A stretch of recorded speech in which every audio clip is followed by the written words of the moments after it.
आगे हम लोग उद्योग की क्लास को कंप्लीट करते हैं। आज मैं आपको बताने वाला हूँ नवरत्न, महारत्न और मिनी रत्न। ठीक है, ये तीनों टर्म को बताने वाला हूँ और तीनों टर्म के अंतर्गत कौन कौन सी कंपनी अभी रजिस्टर्ड है, किस वर्ष तक, कहाँ तक, वो सब मैं आपको चर्चा करूँगा। तो आज मैं जो आपको बताने वाला हूँ मार्च 2021 का डाटा जो है, मार्च 2021 तक जो हमारे पास सरकार ने आंकड़े दिए हैं, वहाँ तक के उद्योग मंत्रालय का आंकड़े मैं आपके बीच में ला रहा हूँ। नवरत्न क्यों कहा जाता था, क्या हुआ था 1997 में, 1997 में, कब की बात है? 1997 में प्रारंभ की शुरुआत के 9 कंपनियों के साथ में इसको प्रारंभ किया गया था। कितनी कंपनी के साथ में? 9 कंपनियों के साथ में। इसीलिए इसे नवरत्न कहा जाता था। नवरत्न के कंपनियों के साथ में इसे लॉन्च किया गया था और इसीलिए नवरत्न कहलाया जाता था। ये बात अलग है कि समय के साथ साथ इसमें संख्या इसकी बढ़ोतरी हो गई और 5 और जोड़ने के बाद में ये टोटल 14 हो गया। ठीक है, आगे देखते हैं। सबसे पहले एमटीएनएल आता है। इसकी स्थापना 1986 में हुई थी। कब हुआ था? 1986 को। फिर उसके बाद में आता है एमटीएनएल का जो नाम है पूरा, महानगर टेलीफोन निगम लिमिटेड इसको कहा जाता है। फिर बेल आता है, बीईएल। बेल मतलब भारत इलेक्ट्रॉनिक्स लिमिटेड होता है। ये बैंगलोर में है, याद रखिएगा। कहाँ पे है? तो ये बैंगलोर में है। ठीक है, इसका हेडक्वार्टर बैंगलोर में है और आपको कहना चाहिए कि ये आपका स्थापना और इसका हेडक्वार्टर को पूछा जाता है। तो इसमें आपको बेल, एनएमडीसी, ऐसे कुछ कुछ चीज़ें हैं जो इम्पोर्टेंट है, उसका आपको मुख्यालय जानना पड़ेगा। जैसे मैं बेल का बता दिया, उसी तरीक़े से एचएएल, हेल का बता दिया, हिंदुस्तान एरोनॉटिक लिमिटेड का। ये भी बेंगलुरु में है। कहाँ पे है? तो बेंगलुरु में है, ये भी याद रखना। तो बेल, हेल मैंने आपको बता दिया। अगला है पीएफसी। पीएफसी मतलब पावर फाइनेंस कॉरपोरेशन लिमिटेड के बारे में बात हो रहा है और ये न्यू दिल्ली में है, लेकिन ये नहीं जानोगे तो भी चलेगा। 1986 में स्थापना हुआ था। लेकिन बात आती है एनएमडीसी की। तो एनएमडीसी अपने आप में बड़ा नाम है और ये हैदराबाद में इसका मुख्यालय है। कहाँ पे? तो हैदराबाद में इसका मुख्यालय है। तो एनएमडीसी की स्थापना 1958 में था, हुआ था। ठीक है, फिर आरईसी। आरईसी मतलब होता है रूरल इलेक्ट्रीफाइंग कॉरपोरेशन लिमिटेड। तो रूरल इलेक्ट्रीफाइंग कॉरपोरेशन लिमिटेड 1969 में बना था। फिर उसके बाद था नाल्को। नाल्को का है नेशनल एल्युमिनियम कंपनी। नाल्को जो है हमारे उड़ीसा में है। किस में है? ओडिशा में। तो जितने मेरे को इम्पोर्टेंट था मैंने आपको बता दिया। अब आपको नौवहन निगम लिमिटेड के बारे में देखना है। 1961 को बना था। राष्ट्रीय इस्पात निगम लिमिटेड 1982 में बना था। इंडियन ऑयल लिमिटेड 1959 को बना था। ठीक है, इंडियन ऑयल लिमिटेड जो था 1959 को बना था और ये कहना चाहिए कि लुधियाना, एग्जैक्ट तो मेरे को याद नहीं आ रहा है। ठीक है, तो आप उसको चेक कर लेना, है ना।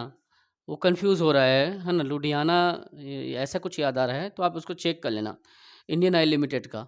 और नेशनल बिल्डिंग कंस्ट्रक्शन जो लिमिटेड है, तो इसके बारे में देख लेना। नेशनल बिल्डिंग कंस्ट्रक्शन लिमिटेड जो है 1960 में बना था और उसके बाद में निवेली लिग्नाइट कॉरपोरेशन, ये कब? 1956 में बना था। और इंजीनियरिंग्स इंडिया लिमिटेड जो है 1956 में बना था और भारतीय कंटेनर निगम लिमिटेड जो है 1988 में बना था। तो ये सब जो है टोटल, अभी इसकी संख्या जो है कितनी हो गई? 9 रत्नों के साथ ये चालू हुआ था, लेकिन इसकी संख्या हो गई है कितना? 14 हो गई है। ठीक है, तो ये टोटल आपको मैंने मेन मेन चीज़ों का मुख्यालय बता दिया और सबका डेट ऑफ एस्टेब्लिशमेंट मैंने यहाँ पे बता दिया। तो ये चीज़ें आपको रखना है। ठीक।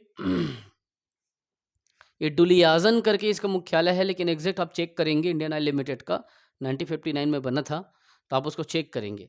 अब अपन देखेंगे क्या? अब अपन देखेंगे महारत्न देखेंगे। क्या देखेंगे अपन? महारत्न देखेंगे। महारत्न जो एक्चुअली में है, इसे महारत्न जो है कितने कंपनियों के साथ में बनाया गया? तो 21 दिसंबर 2009 को केंद्र सरकार ने यह निर्णय लिया कि 4 प्रमुख कंपनी के साथ में महारत्न की घोषणा की जाए। कितने कंपनी के साथ में? 4 प्रमुख कंपनी। कौन कौन सा? एनटीपीसी था उस समय, ठीक, ओएनजीसी, सेल और इंडियन ऑयल कॉरपोरेशन, तो आईओसी, ये 4 कंपनी को मिला करके महारत्न कंपनी घोषित किया गया। कौन कौन सा 4 कंपनी था? तो ये था आपका एनटीपीसी, ओएनजीसी, सेल और आईओसी। ये 4 कंपनी को मिलाया और पहली बार 4 सार्वजनिक उपक्रमों को मिला करके महारत्न हमारे पास में घोषित कर दिया। सरकार ने 4 कंपनी को मिलाया, लेकिन इसकी संख्या वर्तमान में कितनी हो गई है? तो 10 हो गई है। पहला एनटीपीसी। एनटीपीसी का स्थापना कब हुआ था? 1975 में हुआ था। एनटीपीसी का मुख्यालय कहाँ है? तो नई दिल्ली में। इसके सभी मुख्यालय को ध्यान में रखना, अधिकतर जो इसकी मुख्यालय है नई दिल्ली में ही है, लेकिन जो नई दिल्ली में नहीं है बस उसी को आपको याद रखना है, बाकी बन जाएगा। ठीक है, तो इसमें तीन तीन कंपनी जो है वो नई दिल्ली में नहीं है, बाकी सभी सातों मुख्यालय नई दिल्ली में हैं। तो अपन देखेंगे, चर्चा करेंगे। ठीक है, इसमें कलकत्ता, देहरादून और मुंबई, बस इतना ही 3 नाम याद रखना है, बाकी नई दिल्ली में रहेंगे सभी। तो ठीक है, एनटीपीसी 1975 में बना था और ये नई दिल्ली में मुख्यालय है। ओएनजीसी 1956 में बना था और ये देहरादून में मुख्यालय है। ओएनजीसी कब बना था? 1956 को, देहरादून में मुख्यालय। सेल 1973 में बना था। मैं आपको कल ही इतिहास में इसका पूरा हिस्ट्री बताया हूँ और ये भी यहाँ पे न्यू दिल्ली में है। अब आपको इसमें याद क्या रखना है? देहरादून। तो ओएनजीसी जो है देहरादून में है, बाकी ये दोनों नई दिल्ली में। एनटीपीसी भी न्यू दिल्ली में है और सेल भी न्यू दिल्ली में है। 1973 में बना था और ये 75 में बना था एनटीपीसी।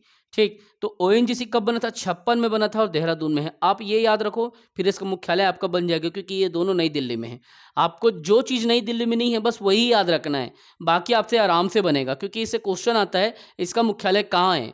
एनटीपीसी का मुख्यालय नई दिल्ली में है, 75 में बना था। ये धीरे से रटेगा, इसको कागज में लिख के चस्पा कर दो दीवार में, धीरे से वो रटा जाएगा। ओएनजीसी का देहरादून में 1956 में ये स्टेब्लिश हुआ था बस। सेल का नई दिल्ली में है, 1973 में बना था। अब आईओसी देखो, इंडियन ऑयल कॉरपोरेशन के बारे में, तो ये कहाँ है? ये भी नई दिल्ली में है। कब बना था? 64 में बना था। 64 में ये एक और कंपनी बनी थी, कौन? भेल।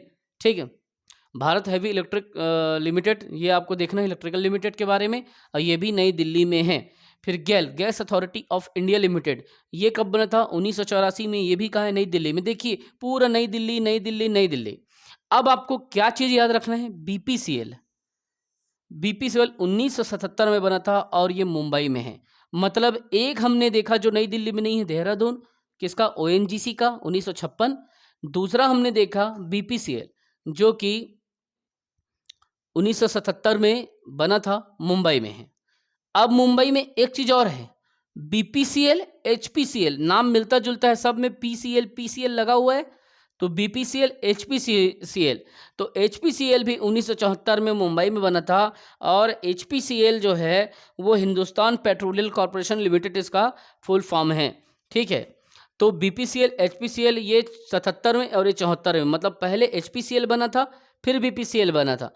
ठीक है, तो बीपीसीएल का और एचपीसीएल का दोनों का मुंबई में है। ठीक, तो ये दोनों चीज़ें आपको याद रखना है।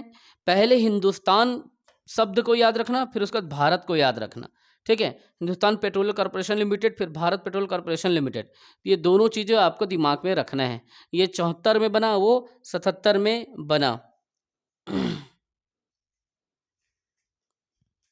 अब आता है CIL, कोल इंडिया लिमिटेड। कोल इंडिया लिमिटेड भी कहना चाहिए कि कलकत्ता में है, ये नई दिल्ली में नहीं है, और ये 1975 में बना था, कोलकाता।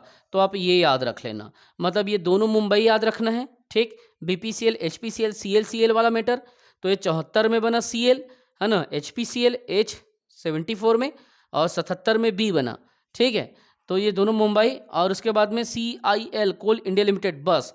बाकी power grid corporation of India limited 1989 में बना, ये भी नई दिल्ली में है। मतलब टोटल जो गेम है वो यहाँ पे, एक देहरादून को याद रखना, 2 मुंबई को, बीपीसीएल, एचपीसीएल मुंबई, और कोल इंडिया लिमिटेड कलकत्ता, कोयला। ठीक, बस इतना ही याद रखना। मतलब आपको 2 3 4 चीज़ आप याद रखेंगे, बाकी 10 का मुख्यालय आपको दिमाग में बैठ जाएगा। ठीक है, तो कलकत्ता का स्थापना हुआ था 1975 में, कोल इंडिया लिमिटेड कलकत्ता में, और मुंबई में 1974-77 में एचपीसीएल, बीपीसीएल। ठीक है, ये दोनों बॉम्बे का है, गलत नहीं करना, और इसी को पूछा जाता है, जो कि बहुत ईजी है। तो ये टोटल हमने देख लिया महारत्न कंपनी की संख्या, और ये कब तक का है? तो ये मार्च 2021 का डाटा है। तो इसमें एक क्वेश्चन पूछेगा, पहली बार कब निर्णय लिया गया था? तो ये निर्णय लिया गया था 21 दिसंबर 2009 को। ठीक, अब दूसरी बात है कि पहली बार कितने कंपनियों को उपक्रम को मिला के महारत्न बनाया था? 4 को। कौन कौन सा? एनटीपीसी, ओएनजीसी, सेल और आईओसी। ठीक है, इतना। अब मैं आपको बताऊंगा मिनी रत्न के बारे में। मिनी रत्न क्या चीज है, समझिए इस बात को। वह रत्न जो ना तो कहना चाहिए कि नवरत्न में आता है, न महारत्न में आता है, थोड़े छोटे उपक्रम के अंतर्गत आने वाली चीजें हैं, जिसकी 2 कैटेगरी है। पहला मिनी रत्न का संख्या 1, दूसरा मिनी रत्न के संख्या 2। ठीक, तो ये मिनी रत्न घोषणा कब होता, कब अस्तित्व में आया? अक्टूबर में 1977 को मिनी रत्न जो है अस्तित्व में आया। अगर हम बात करते हैं कि मिनी रत्न के टाइप 1 में, ये टाइप 1 है, टाइप 1 में संख्या कितनी है? तो मार्च 2021 तक इसकी संख्या 62 थी। कितनी? 62 थी। मार्च 2021 तक की जब सर्वे हुआ था तब इसकी संख्या जो है 62 हुआ था। उद्योग मंत्रालय ने जब इसका निकाला था सर्वे, तो इसकी संख्या जो है 62 रजिस्टर्ड हुआ था। अब टाइप 2 में, मिनी रत्न के टाइप 2 में अगर इसकी संख्या देखा जाए तो इसकी संख्या कितना है? 12 है। कितना है टोटल इसकी संख्या? 12 है। ठीक है, तो ये पूरा आपका कॉन्सेप्ट जो था वो था नवरत्न, मिनी रत्न इत्यादि चीज़ों का कॉन्सेप्ट था। तो आप पूरा नवरत्न को 1997 से उठाएंगे, पूरा दिमाग में रखेंगे। उसके बाद में महारत्न को उठाएंगे 21 दिसंबर 2009 से। उसके बाद में 1977 में मिनी रत्न का कॉन्सेप्ट आया था, उसको भी आप याद रखेंगे।